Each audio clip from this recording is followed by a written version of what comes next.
السبت 7 أكتوبر 2023 تاريخ شكل لحظة فارقة في العالم، زي 11 سبتمبر بالضبط جملة وتفصيلة. ودور ورا الجملة دي هتفهم أكتر. طوفان الأقصى أو هجوم مستوطنة نريم زي ما هم بيسموه، من بعد التاريخ ده العالم تما اتغير، وأغلب الشرق الأوسط أصبح في فوضى. ودخلت 2025 بحرائق في أمريكا وإعلان بايدن برغبته في ضم أراضي، ومصر بتعمل تدريبات عسكرية في سيناء وغير ده كتير. بس خليني أقول لك إن ده يشكل لنا خريطة التحالفات الجديدة. طب إيه هي الخريطة دي؟ ومين ظهر ومين اتهمش؟ كوباية الشاي الجميلة والورقة والقلم وخلونا نرسم خريطة تحالفات 2025. وإيه علاقة ده بنظرية التكيف مع الفوضى؟ أنا أحمد سلامة، زي الكتاب ما بيقول. أهلا بيكم. اللي حصل السنة اللي فاتت هو تغيير شامل في خريطة الشرق الأوسط، وتغيير كبير كمان في خريطة التحالفات السياسية العالمية. لو رجعت بالزمن قبل 7 أكتوبر 2023 هتلاقي الشرق الأوسط كان عبارة عن محاولات غربية للتهدئة، بداية من الإعلان عن الدين الإبراهيمي بقى، مرورا باتفاقيات التطبيع الإقليمي والمصالحات الخليجية، وصولا لتصالح إيران والسعودية التاريخي وتحسن العلاقات التركية العربية، لحد طوفان الأقصى والتحولات العالمية الكبيرة اللي شاهدناها السنة اللي فاتت كلها، بداية من حرب الإبادة الجماعية ضد إخواتنا في غزة بدعم مباشر من واشنطن، مرورا بالمواقف الدولية المتغيرة ما بين مؤيد ومعارض، وانتهاء بتغيير خارطة التحالفات والنفوذ داخل الشرق الأوسط وبراه. هتقول يعني ايه الكلام الكبير ده سلامة؟ هقول لك يعني نتيجة مباشرة للحرب دي هي تراجع النفوذ الإيراني عن المنطقة بالكامل، بعد ما كان لها أذرع في المنطقة في كل حتة فيما يسمى بالهلال الشيعي، وبتتحكم في قرارات دول زي العراق ولبنان وسوريا. جه طوفان الأقصى وانخرطت إيران في حرب إقليمية، وده أوجد مبرر في النهاية لقطع الأذرع دي ذراع ورا التاني. وعشان نبقى فاهمين، فاستراتيجية إيران الهجومية دايما بتبقى بعيدة عن دخول جيشها في الحرب، لكنها بتعتمد أكتر على نفوذها، بمعنى التوغل المذهبي وتكوين الميليشيات على شاكلة حزب الله يعني، والهجوم بيها.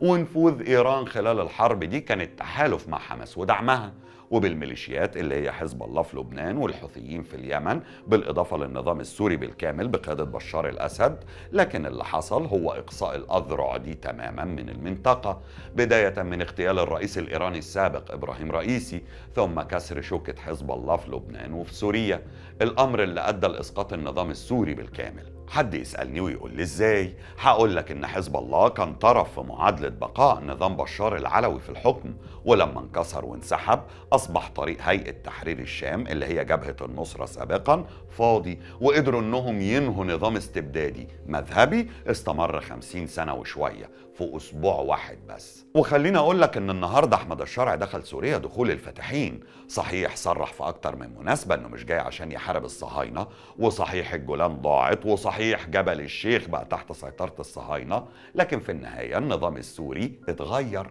وخريطة التحالفات اتغيرت هي كمان في سوريا بعد النفوذ الروسي الإيراني جوه سوريا بقيادة بشار الأسد. النهاردة النفوذ البديل هو النفوذ التركي، ونفس الأمر حصل في لبنان لكن بشكل برلماني شوية.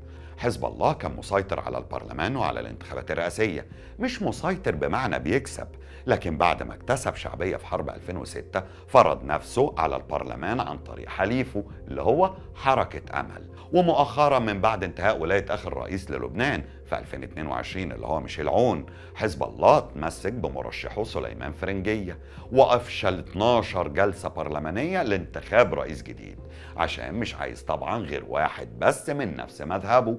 كل ده كان حاصل على مدار سنتين لحد ما دخل في الحرب مع الصهاينة، وانفجرت أجهزة البيجر في إيدين حزب الله، ثم اختيار رموزه واحد ورا التاني. المعادلة هنا اختلفت، ولبنان للمرة الأولى اختارت رئيسها الجديد وهو جوزيف عون. يعني نقدر نخرج إيران من المعادلة تماما، اللي كانت العدو الأول للصهاينة في المنطقة. يعني الفائز الأكبر في كل اللي حصل ده مين؟ الصهاينة، أصحاب نظرية الفوضى الخلاقة. مساحة أراضيهم كبرت ووصلت للبنان وسوريا، وأمنوا حدودهم كويس قوي، ودمروا غزة، وما بقاش قدامهم أي عوائق عشان يسيطروا على الضفة الغربية. الجائزة الكبرى زي ما وصفها نتنياهو في كتابه مكان تحت الشمس. الحرب دي يا صديقي مش بس غيرت الشرق الأوسط، ولا سمحت لرئيس الوزراء الصهيوني بنيامين نتنياهو إنه يطلع في الأمم المتحدة وهو رافع خريطة الشرق الأوسط الجديد بس، لكنها كمان امتدت عشان تشمل الاضطرابات في العالم تما، كأنها خطوط متصدعة ووسعت واتجهت للدول الغربية كمان. يعني أثرت على الانتخابات في الدول الكبرى زي واشنطن وبروكسل ولندن وباريس. هتقول لي ازاي سلامة؟ هقول لك مثلا دولة زي إسبانيا علاقتها بالصهاينة اتقطعت تماما بعد الحرب، ودولة زي فرنسا مواضيع زي معاداة السماء والإسلام دخلوا في البرلمان، اتقدم فيه اليمين المتطرف المعادي للإسلام السياسي، وصعد صوت جديد لليسار في فرنسا المؤيد للحق الفلسطيني. الأمر اللي أدى في النهاية لحل البرلمان على إيد رئيس الجمهورية. كمان مش عايزك تنسى نقطة مهمة، وهو أن وصول ترامب للرئاسة ما كانش هيتم إلا بتراجع شعبية جو بايدن على خلفية موقفه المخزي في التعامل مع ملف الحرب، بداية من دعمه غير المسبوق على حساب الضرائب الأمريكية للصهاينة والتعامل بعنف مع مظاهرات الجامعة ووقوفه بحق الفيتو في مشاريع وقف إطلاق النار بخصوص فلسطين. كل ده زود من شعبية الرئيس السابق اللي هو دونالد ترامب ووصوله للفوز بولاية تانية. وبالمناسبة دي عايزين نسأل سؤال مهم فيها، ايه علاقة ترامب بخريطة التحالفات الجديدة؟ خلينا متفقين ان ترامب جاي بوش غير الوش السابق اللي كان جاي بيه في 2016. المرة دي هو جاي عايش في جلد روبن هود، المظلوم اللي جاي عشان يهد الفساد ويرجع هبة امريكا من تاني، والهبة ما ترجعش من غير القوة والتهديد. يعني ايام الانتخابات قال تصريح كده ان الصهاينة شكلهم صغير على الخريطة قوي، كان مجرد تصريح، لكن الصهاينة نفذوه بالحرف وتوسعوا يمين وشمال على حساب جيرانهم، مستغلين الاضطرابات اللي حاصلة عندهم. تهديد تاني صريح لترامب بتحويل منطقة الشرق الأوسط لجحيم لو حركة حماس ما سلمتش الرهائن اللي فاضلين للصهاينة. تهديد واضح وصريح بعد ما نجح في تنفيذ وعده بحل الحروب كلها اللي دايرة في العالم قبل ميعاد وصوله للرئاسة. طب حلها ازاي سلامة؟ هقول لك، راح لروسيا وقال لبوتين اللي مضايقك، قال له اوكرانيا، وراح للصهاينه وقال لهم ايه اللي مضايقكم؟ قالوا له مساحتنا صغيره وايران مضايقانا بحزب الله.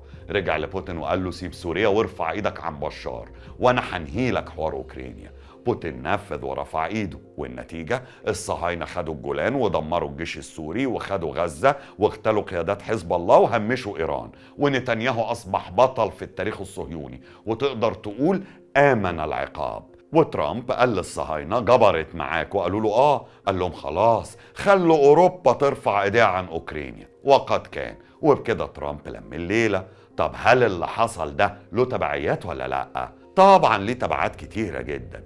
مثال مشاهد زي وصول جوزيف عون للرئاسة نابعة من تراجع حزب الله عن البرلمان. يعني نقدر نقول ان الصداقة بين ترامب ونتنياهو هو مفتاح التعامل الامريكي مع ملف الشرق الاوسط بعد كده. لكن بعيدا بقى عن الشرق الاوسط، بعيد يعني ايه الكلام، ترامب فجأة وبدون أي مقدمات ضرب 4 طلقات في الهواء، قال إنه هيضم كندا وبنما وجرينلاند وخليج المكسيك. إيه ده في إيه؟ خلينا نبدأ بكندا، بس خلينا قبل ما نقول بيهدد كندا ليه نعرف الأول إيه اللي حصل في كندا. اللي حصل إن رئيس الوزراء الكندي اللي هو جاستن ترودو أجبر على الاستقالة من منصبه بعد ما الحزب الليبرالي اللي كان بيمثله ضغط عليه عشان عايز ينافس في الانتخابات الجاية بوجه جديد غيره. طب هم قلبوا عليه ليه؟ قال لك عشان مدته مليانة ملفات سودة، اللي هي عبارة عن التضخم المالي الكبير اللي ضرب كندا ورفع أسعار المنازل وضريبة الكربون والإدارة الصحية السيئة أيام كورونا يعني، وفضائح تانية كتير. بعد الاستقالة ترامب فجأة أعلن عن رغبته لضم كندا لأمريكا، يعني الاتنين هيكونوا بلد واحدة اسمها أمريكا، وقال إنه هيستخدم ضدها القوى الاقتصادية لإجبارها على الانضمام. تهديد صريح لكندا. رفضوا الكنديين طبعا وعلى رأسهم رئيس الوزراء المستقيل، وقال ان جزء من هويتهم هو تعريف نفسهم انهم مش امريكان، وان ترامب بيعمل كده عشان يشغل الناس عن قانون التعريفات الجمركية الجديدة اللي هي 25% على اسعار النفط والغاز والكهرباء والصلب والألمنيوم والخشب والخرسانة واي حاجة بيشتريها الامريكان من كندا، واللي هتأثر على امريكا مش كندا. حركة يعني اللي هو ايه، هتفرض رسوم جمركية وهتغلي على امريكا بضاعتها وبضاعتك، هنضمك بقى انت شخصيا لامريكا. الموضوع ما وقفش عند كندا وبس، كمان المكسيك. ترامب هدد المكسيك واقترح عليهم تغيير اسم خليج المكسيك لخليج امريكا بما انها القوى المسيطرة اقليميا هناك يعني. طبعا المكسيك ما سكتتش. رئيسة المكسيك عرضت في مؤتمر صحفي خريطة قديمة لبلادها وفيها مساحتها القديمة اللي كانت جايبة أجزاء من أمريكا أصلا سنة 1814 قبل ما أمريكا تتوسع وتضم حتت من المكسيك. بس خليني أقول لك يا صديقي إن تهديدات كندا والمكسيك دي ممكن تكون تهديدات تكتيكية على الورق كده، يعني نوع من الشو من الآخر. هتقولي ازاي سلامة؟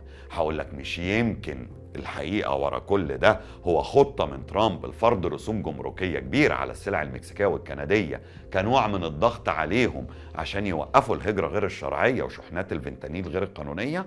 يعني من الآخر مش ممكن يكون عايز يتاجر مع الناس بس يتاجر معاهم بأسعاره هو، يا إما يوقفوا الهجرات الغير الشرعية والمخدرات اللي بتيجي من عندهم من على الحدود ووقفوا أي حاجة ويقطع عنهم مياه ونور من الآخر. فاهم حاجة؟ فوق ده وده أعلن رغبته في ضم جزيرة جرينلاند وبنما. سنة 2019 كان عرض انه يشتري جرينلاند من الدنمارك، لكن الدنمارك رفضت، لكنه رجع وقال ان الموضوع ضروري لأمن أمريكا. أما بالنسبة لبنما فهو انتقد قرار منح بنما السيطرة على الممر المائي اللي هو شبه قناة السويس عندنا كده، وإنهم بياخدوا فلوس من الأسطول بتاعنا ويدوها للصين، فهدد بالتحرك عسكريا لضم القناة. يعني إمبراطورية ترامب الجديدة هتضم كندا وجرينلاند وبنما بالإضافة لخليج المكسيك، وده تهديد صريح بحرب جديدة ممكن تقوم هناك عند أمريكا غير الحرب بتاعتنا هنا. طب هي دي الحرب الوحيدة المتوقعة؟ هقول لك لا طبعا. الأحد 29 ديسمبر 2024 مقال نزل في شبكة أول إسرائيل نيوز بعنوان صديق أم عدو. بيتكلم المقال عن ليه مصر بتتسلح التسليح الكتير ده مع إن حدودها مفيش فيها أي تهديدات. قال لك عشان مصر بتجهز لصراع محتمل مع الصهاينة، وإن كل التدريب العسكري جوه مصر موجه للصهاينة ونقاط ضعف جيشهم، وإن مصر بتمتلك كل الأسلحة والتكنولوجيا لردع طيرانهم، والأنفاق الاستراتيجية والمخابئ المحصنة ومستودعات الذخيرة وغير ده كتير، كل ده موجه تجاههم، بالإضافة لعمليات الاستحواذ على الأسلحة بقيمة 5 مليار دولار. وبيتساءل المقال كل ده ليه؟ قال لك عشان التدريب على صراع الغد.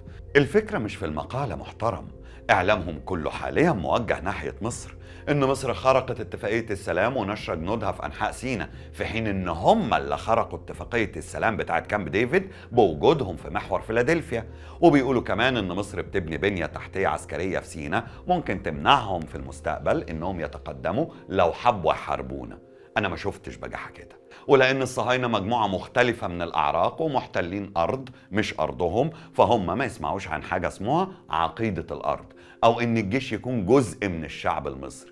وبعكس حالات مختلفة في الشرق الأوسط حيث تتباعد سياسات الحكومة مع مشاعر العامة، مصر وضع مختلف، وده لأن في نسيج وتناغم قوي بين جيش الدولة والشعب. يعني الجيش من الشعب والشعب والأرض هم راية الجيش، ولذلك هي باقية بإذن الله. وكل اللي بيحصل منهم هو محاولة جر شكل ورمي بلا، ومحاولات جر الشكل المعروفة دي لتوسيع الصراع. وده خلانا نطرح تساؤل مهم، هو العالم من بعد 7 أكتوبر رايح لفين؟ خلينا نقول إن الشرق الأوسط بيتجه للفوضى الخلاقة، والفوضى الخلاقة ده مصطلح أطلقه برنارد لويس المستشرق اليهودي على الشرق الأوسط في الثمانينيات. الفكرة هنا هو إحداث فوضى متعمدة على إيد مجموعة من الناس، فلما بتحصل الفوضى دي بيعاد تشكيل الدولة على حسب المنفعة لممول الفوضى دي. من الآخر كده الفوضى الخلاقة هي مصطلح بيصف عملية مثيرة للجدل بتهدف لإحداث تغيير جذري من خلال الفوضى، لكنه بيحمل جوانب خطيرة وغير متوقعة وبيثير تساؤلات حول أخلاقيته وفاعليته على المدى الطويل. طب أهداف الفوضى الخلاقة إيه؟ إعادة تشكيل النظام، إحداث تغيير جذري، السيطرة والتأثير. طب بينتقدوا النظام ده ليه؟ قال لك عشان عدم القدرة على التنبؤ بالعواقب، وبيوصل كمان لإضعاف المجتمعات واستخدامها كذريعة. وخلي بالك برنارد لويس قال كده عشان نظرته للشرق الأوسط إنهم مجموعة من المتطرفين الفاسدين الفوضويين بيحكمهم أنظمة استبدادية بتمويل أمريكي لحماية الصهاينة. فقال إنه لازم نتجه للفوضى الخلاقة دي عشان نعيد تشكيل الشرق الأوسط على أسس طائفية، ودعا لإعادة احتلال الشرق الأوسط واستعماره وتدمير ثقافتنا الدينية. ثم توزيع الشعوب على حسب الطوائف بقى، اللي هو الشيعة في حتة والسنة في حتة والمسيحيين في حتة وهكذا. ولو فاكر ان ده مجرد كلام، فكوندريزا رايس وزيرة الخارجية الأمريكية في 2005 قالت في واشنطن بوست الأمريكية ان الفوضى الخلاقة بقت أولوية في سياسة أمريكا بعد ما كانت سياستها دعم الحكومات، وده اللي أدى لأحداث سبتمبر 2001. ونقدر نعتبر البداية الحقيقية للفوضى الخلاقة هي الحرب الأهلية العراقية بعد سقوط صدام حسين ب3 سنين. الفوضى الخلاقة دي قالك عشان يدخلوا الديمقراطية في الشرق الأوسط، لكن الحقيقة أن الهدف كان إضعاف الجيوش العربية عشان سلامة الصهاينة. وحط مبدأ قصادك كده، أي حاجة بتحصل في المنطقة النهاردة بتحصل عشان مصالح الصهاينة فقط وعشان الثروات العربية من بعدها. أي حاجة في خيالك وكله متخطط له. أصل نسيت أقول لك إن مصطلح فوضى خلاقة ده مصطلح متاخد من أدبيات الماسونية. وصلتك؟ الخلاصة يا صديقي إن العالم كله اتغير من 7 أكتوبر 2023. دول اتغيرت ودول اتقسمت ودول راحت ودول جت. فوضى خلاقة زي ما وصفها برنارد لويس. لكن دورنا النهاردة هو التعايش مع الفوضى دي، وإن احنا ما ننجرفش ليها، إنما نتعايش مع متغيراتها ونستفيد منها لصالحنا، لأن العدو كده كده مستني لك خطوة ومستني لك الخطأ بمعنى أصح. والموجة لو عليت وانت وقفت قصادها هتجرفك، ولو رحت مش هيقوم لك قومة بعد كده. اتشرفت بمتابعتكم، أشوفكم بخير.